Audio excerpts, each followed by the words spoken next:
One of the world's largest squabbles is a dispute between whether there is evidence for the existence of a God. We as Christians know that it is apparent that God exists due to the philosophies that we hold. One of our main arguments for the existence of God is through our religious experiences. Now, one may question what we mean when we say God is real due to religious experiences. We don't mean I saw Jesus walking down the street and he said, "What's up, my homies?" While that may be one heck of an experience, it has yet to happen to everyone that we know. We mean numinous prayer, miracle, and conversion. Numinous is the feeling of the presence of something greater than oneself. An example of this is for, say, when you're driving down the street and you feel something telling you to pull over for no apparent reason. Once you do pull over, you see a treacherous car accident unfold in the lane that you were just in. Had the feeling to not pull over not happened, you would end up in critical condition. Prayer is a solemn request for help or an expression of thanks addressed to God or an object of worship. An example of prayer in our lives is when we pray to God that we will have enough money to pay the bills. The next thing you know, you are blessed anonymously by the exact amount needed to pay your bills, and you are able to pay your bills.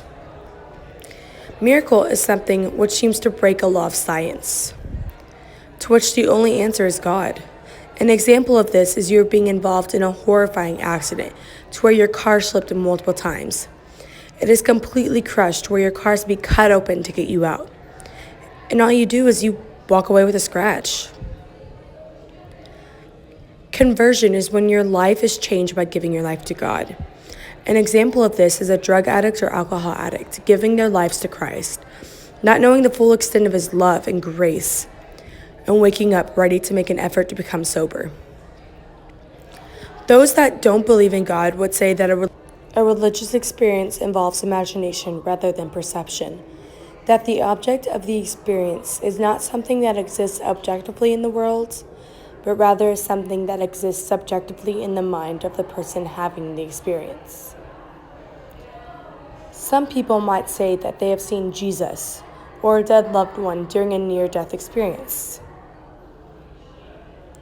But science has shown that this may be due to hypoxia and that they are just seeing things. Muslims, Hindus, and other religions report the same things with their gods. So he may show it being a figment of imagination based on the beliefs of the person. Peter Sargent, author of No Apologetics, addresses this a little in his book. He states that billions of people may have felt some kind of religious experience, a prayer, comfort, etc.